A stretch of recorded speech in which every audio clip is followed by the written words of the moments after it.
Nova Manhã. Cérebro Forte, com Carla Tiepo. E a Carla Tiepo, que é neurocientista, coordenadora de pós-graduação da Faculdade de Ciências Médicas da Santa Casa de São Paulo e empreendedora em neurociência aplicada, conversa com a gente hoje justamente sobre os efeitos do calor extremo na nossa saúde, nas nossas funções, o prejuízo nas pessoas mais velhas, em vulnerabilidade. Carla, que informações você tem pra gente? Bom dia para você. Bom dia, Mauro. Bom dia, Ana. Parece que esse é o único tema. Nós estamos monotemáticos, né, ouvintes? Sempre falando de calor, porque, de fato, as ondas de calor são assustadoras e levam algumas cidades a viverem em temperaturas nunca antes visitadas, né? No final de semana passado, nós tivemos no Brasil todo as provas do Enem. E existem dados já bastante contundentes de que as diferenças de acesso a elementos como ventiladores, ares condicionados, têm a ver com a performance dos alunos na prova, né? Já alguns anos atrás, em Harvard, foi feita uma pesquisa separando os alunos que estavam executando atividades semelhantes em salas que estavam refrigeradas, em prédios mais modernos, com alunos que estavam em prédios mais antigos, que não tinham a mesma potência, né, de refrigeração ou de ventilação.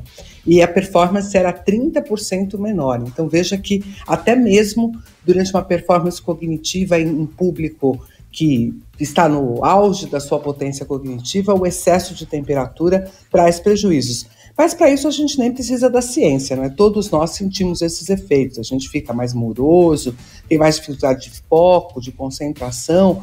E, mais uma vez, isso revela o quanto que a desigualdade num país como o nosso pode gerar diferenças entre a performance das pessoas, né? Isso foi bem característico no final de semana passado, onde o calor atrapalhou muito os estudantes durante a realização da prova. Mas os dados que eu quero trazer, que quem sabe sejam ainda mais preocupantes, têm a ver com esses dados a respeito da saúde de idosos, de pessoas vulneráveis. Existe uma pesquisa muito recente revelando que há declínio cognitivo em maior intensidade em idosos, portanto, demência em idosos, quando eles são submetidos a altas temperaturas. Há várias justificativas para isso, e essa exposição, obviamente, tem que ser um pouco mais crônica, mas a explicação vem diretamente do fato de que, nessas condições, eles se alimentam pior, tem maior chance de desidratação e também o impacto do calor diretamente sobre as funções cognitivas, aumentando sintomas de declínio cognitivo de forma bastante importante. Então, comparando idosos que estão em vulnerabilidade climática, esse é um termo que anda, né, veiculando mais recentemente, vulnerabilidade climática, esses idosos têm uma maior tendência a vivenciarem condições de declínio cognitivo. E, para todos nós, precisamos sempre ter bastante atenção no controle, na regulação dessa temperatura, através da hidratação, através do uso de roupas frescas e arejadas, através da possibilidade de interagir um pouco mais com natureza, sombras, lugares com uma maior umidade relativa do ar, fazendo pausas, inclusive, com maior frequência para essas atividades durante o dia, porque até mesmo a nossa performance cognitiva, a nossa performance socioemocional sofre impactos diretos dessas ondas de calor, porque o calor praticamente obriga o nosso cérebro a trabalhar numa perspectiva de sobrevivência. Então ele tem que cuidar, o hipotálamo tem que cuidar de refrigerar o corpo o tempo todo. Isso faz com que o fluxo sanguíneo se altere, com que diferentes funções corporais se alterem e impacta diretamente também na nossa função cerebral. Então, seja na circunstância que for, seja para jovens, seja para pessoas adultas, seja para pessoas que estão em condições de vulnerabilidade e até mesmo para aqueles que estão cuidando da sua saúde mental, para evitar o processo de demenciação precoce, o calor precisa ser um alvo a ser combatido nesse momento. Mauro, Ana, como é que vocês estão se virando com essa história toda por aí?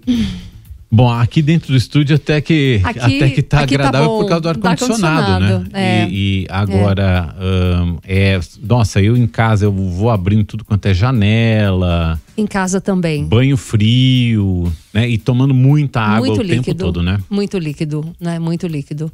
E Carla, Você falou assim que o nosso cérebro ele entra num modo assim que ele está mais preocupado em garantir a sobrevivência do corpo do que em outras funções. É isso que vai afetando as nossas funções cognitivas num momento como esse?